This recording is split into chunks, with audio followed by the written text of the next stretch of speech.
Welcome to In Conversation with Brian. Today you can see I'm only sitting with a legend. You know, we told Caesar, you know what, sit this one out.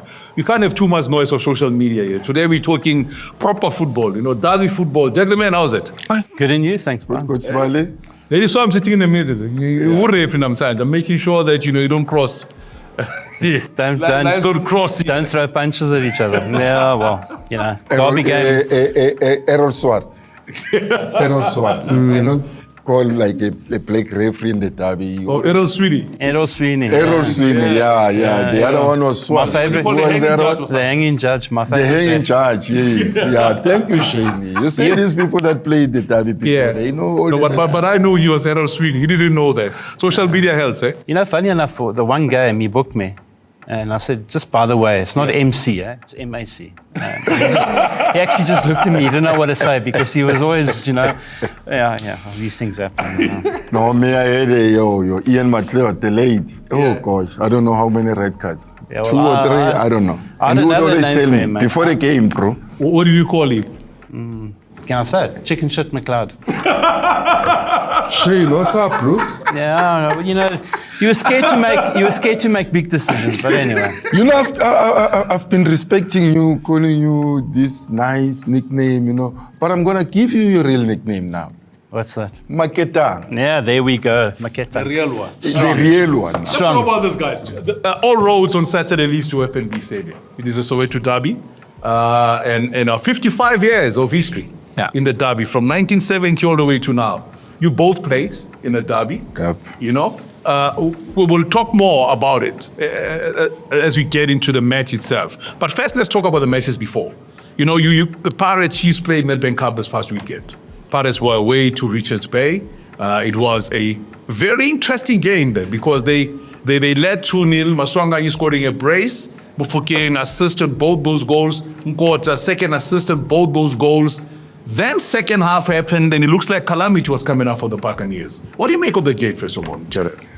Well, I think somehow it was a pressure game for Pirates because if you look at the history of the cup game between Pirates and Richards Bay, Richards Bay, there was a one time where they had to knock Pirates out. So I think it was a pressure game for Pirates, especially the way they're playing. Yeah. So it was like everybody expecting Pirates just to make sure. You could tell when they got into the field, you know, the way they imposed themselves, especially in the first half. Yeah. Let's leave other stuff that, you know, Maswanganyi does, you know, that are not good for football. But for me, to have him scoring a brace, I think it's something that maybe will psych up his mind to say football is all about you being known about your contribution, not about your skill. Yeah. What is it that you've done for the club? So this is how you get to be recognized when you start scoring goals as a skillful player. Because if you compare him with Mufokeng, there is a big difference. The boy is skillful, Mufokeng,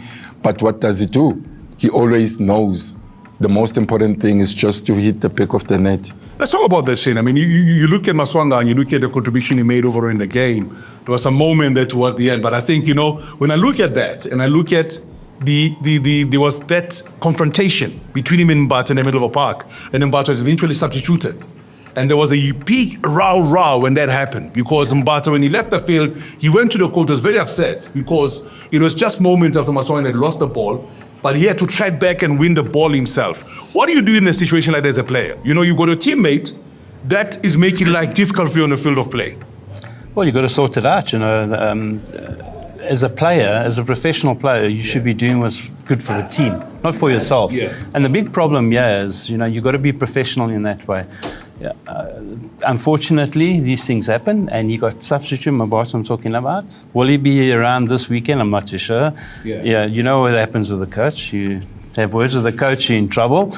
Yeah. But for me, you got to look at it and say, who is right, who is wrong. Yeah. You got to be unified as a team, and I hope this doesn't put a divide in there.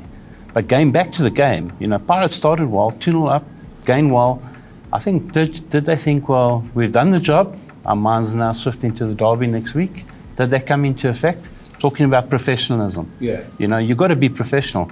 And that's not professional in the field when you're doing things the wrong thing. You work as a team, it's a team effort. I think maybe just to add on that, because one thing that I can atone to it in terms of their friendship, they're good friends.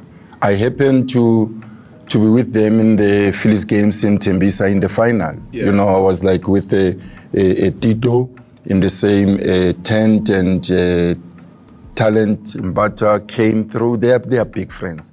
But I think what happened there, it's what I'm just saying it as well, to say somehow Tito needs to know the importance of this game, because a friend cannot burst out, which means there is something wrong Tito did, because these are good fellows. They always hang around together.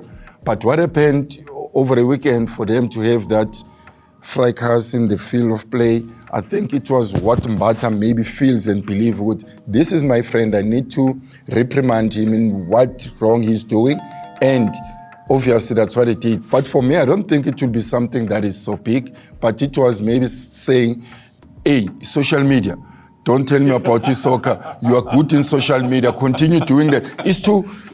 We had to be thrown into that thing. Well, you've got nothing to do with us. Why are we throwing it? Why am I finding myself now getting some strays all of a sudden about social media? Because social media always look for the wrong in what's going on. There's always got to be a story. Look, you've got to sell papers, you've got to sell stories, you've got to sell all of that. You've got to have something to say, and that's the big problem. Has this been blown out of proportion? We'll see. We'll see on the weekend what happens. I don't think it's going to go there. They've sorted it out. Because the thing is that everybody started capturing the moment on Mbata. I was actually having the issue with Maswanga Unifilo playing, and the coach called him out. He was still very frustrated to say, but you're pulling me out, and that's the man almost cost us. And you're leaving him on the field of play to play the remainder of the match. How does that say to me going forward? But Brian, let's not take it into that, because we didn't know or hear what Mbata was saying to the coach. Maybe he was still angry to say, you need to talk to him, not because you're substituting me. I think we need just to look at both sides of the coin, and look at it that way, not to criticize what happened. You see what we're saying now, when Shane. Social media always want to have these negative things. Exactly, different story. But manje siyambonisa. They want to make something out of nothing and make it bigger. All I'm saying is that when I'm sitting, unless you actually hear what they said, you don't know. Make a conclusion. You just have to sit back and say, it was one of those things, and in the heat of the moment, it did happen. But you know what I like is if you look at on the bench, one of the players grabs him and tells him to calm down and keep quiet. Now that's teamwork. Now that is the guys working as a team. He's calming him down, taking away from the coach, so that he doesn't say something he doesn't want to say. And that's what I'm talking about. Teamwork is vital. And that's one thing you saw there that shows you that Pirates are unified. And that's one thing that's a positive. In a negative situation, it's a positive. Let's move on now. Chiefs played on Saturday. They played their game against Free Agent, the team that you know very well, Jared. They play with you in the ABC Municipal League. What do you make of the game? Well, I think it was a better Free Agent, to be honest, because one thing that I forgot about, it's like if we play the Nedbank Cup in the amateur level, you still have to play your 5 under-23 players. But for them to advance to the last 32, you just play the whole 11 as overage players. So that's why I think they were much better. But I hope that didn't dent like the morale of these underage players that took Free Agent to the last 32, but they are not given the chance to play against Kaizer Chiefs. It's how it is. It's how it is. You know what I'm saying? I'm playing them. Who do you play the weekend, Joe? I'm playing in years the rust. And he's saying he's concerned about those young players. You're playing against Free Agent? Okay. Yeah, because I'm going to play a different team. I hope they're listening to the podcast. I hope those youngsters are listening to the podcast and they say, oh, you know what, he's right. Why must we play this weekend? Let's sit down. Let's relax. He's only thinking Clever. about his team. But you see, now you see, this is what I like about coaches. They think in ahead. He's taken every advantage he can. What a pleasure. Well done, Jerry. But going back to that game, you can't really look at it and say, was it a good game for Chiefs, whatever. You've got to look at the quality of team that you're playing against. Yeah, you still got to get the result. But is it a good build-up for a big game against Pirates? Who knows? Bruce Vomaki had the clean sheet on the deck. Sipo Chain was rested by Pirates ahead of the derby this weekend. Let's talk about the derby now. What do you guys do building up to the derby? When do you guys go in camp? What is different about the build-up to the derby versus all the other matches? Well, for us, and I'm talking back when I went back with Jeff Butler. I mean, most of my Derby games were under Jeff. We did nothing different. You know what? He insisted everything the whole week stayed the same.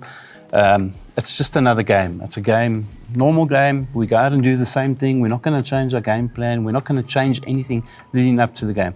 There were a little bit more interviews, a little bit more this, that. Yeah. But besides that, everything was exactly the same. No camping 2-3 days before, camp the night before. That's what Jeff believed in, and it worked for us. I mean, I'm not too sure what Pirates did, but that worked for Chiefs. We didn't make it a big thing, but then again, we were beating Pirates a lot in those days. So, yeah. in your playing days, I wasn't there to cause havoc. Yeah, true. So let's leave it like that. Yeah. Because now I'm just talking about you playing days. Yeah. Well, look, a lot of things used to happen. I mean, you wouldn't even predict what's going to happen. It was not something like, what is the standard procedure in terms of the derby, this and that. I remember one time in fact, I was like serving a suspension, and we played Mahwelereng Real Rovers on a Saturday. We lost the game 3-0 in Old Peter Mokaba Stadium. On a Wednesday, Chiefs was playing the very same Mahwelereng Real Rovers in like Rand Stadium, and we were playing Micha Warriors in Quebeca, then PE. So they beat Real Rovers 5-0 at the Rand Stadium. And we happened, because when I came back, I scored a brace against Micha Warriors that we beat 3-1. But coming back, we were not coming back home. We were going to the camp, which was like in Midrand, one of the outskirts areas. I really can't even get there. It's just around the corner, but I don't know how to get there. Yeah. We were in a bus that was like dark, and we were just seated. We don't even know where the road. We were only told we're in Midrand, from airport straight to the camp on a Thursday morning. So what happened, it was more of things that transpired, a lot of things that I cannot expose, Yeah. The hotel. You are prepped. You are prepared for you getting prepared for the Dazi. A lot of things, a lot of things. The special operations manager. Management segment started. Yeah, I was busy. There are things which you're not supposed to eat. There are things which you're not supposed to touch. You are like detained camp because you're going for a war, bruh. Yeah. You're going for a war. And we would be content with it. We never had problems, no complaints. But it was a good thing. Then the second one that I truly remember, where we beat Chiefs 1-0, was the one that we came from Zambia. Because myself and Brian Baloyi, a lot of Pirates and Chiefs players in that team, it was on the 7th of January. We played Zambia, and I was like in camp with Brian the whole week. And then we were like at the camp, and they made us square up in clubs. We are in the national team as roommates, but you guys, social media people, come a week, Shane, before the national team game in Zambia. We in Zambia, they come square out the starting. And then they say, no, there is a derby next week. We're looking at the game that is important against Zambia, the national team game. But coming back, then it was like, one of the longest week I've ever had. Yeah. One of the longest. Let's look at a lot of things happen. Nabi was not there for the last 2 matches. Chiefs won both matches back to back. He returns on the bench for the Amakosi. What can you expect in the starting 11, given the team they have and also the new players? Do you bring the new players now, or do you wait up? This is a difficult one. If you look at it, you brought in new players in specifically because you need to beef up the squad.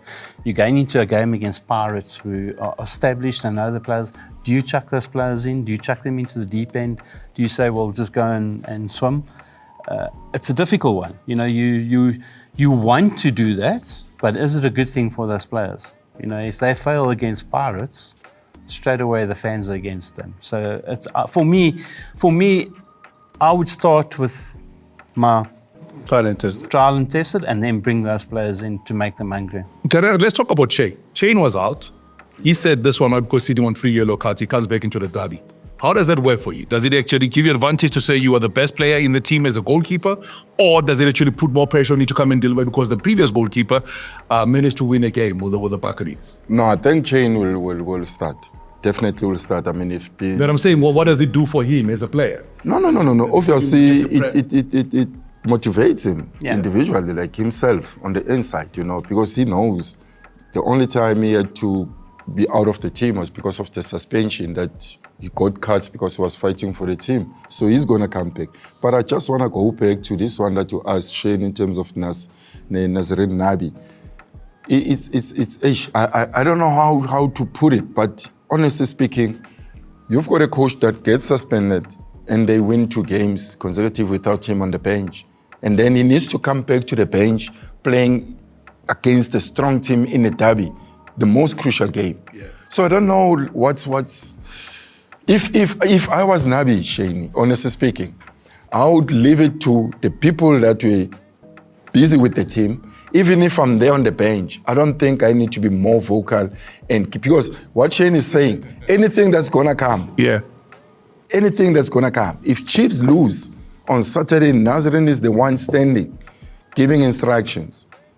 Chiefs supporters are gonna rewind. Jerry, but you look at it, in today's world of football, he's sitting up in the stands, he's suspended. Aish. He's always got someone sitting next to him also in his bed. Thank you. with the earpiece, with the phone, and talking to the guys That's on exactly the what bench. I'm So saying, you Shane. gotta- To say, me, I would continue with that until maybe I start stepping in when I'm playing maybe Makesi or a small club. But then- this one now, But then, aish. as a Chief supporter, I would say he's a coward because he's not standing up to the fight. But he's gonna be in trouble, I promise you. Let's look at the results. Who wins this one? 2-1 to Pirates. I think there'll be more goals, to be very honest, because both teams have been conceding goals of late. I think Pirates will go either 3-0 up or 3-1 up and hang on at the end to a 3-2 victory. All right, both gentlemen believe that Pirates are going to win it. One says 2-1, one says 3-2, or Pirates are going to score 3 goals because there's going to be massive drama in the Soweto Derby. Whichever team you support, tell us what you think. Which team do you think is going to walk away victorious? I know there have been plenty of draws, but hey, lately things have changed. Will the Spanish guitar be the one hitting the drum, or will the Tunisian take it over? We'll find out when we do get to the derby. Thank you very much for joining me, gentlemen. Before we go, Yeah? you haven't given your score. My score. Social media. My score is strictly back. Sitting on the fence. I saw a cherry and it was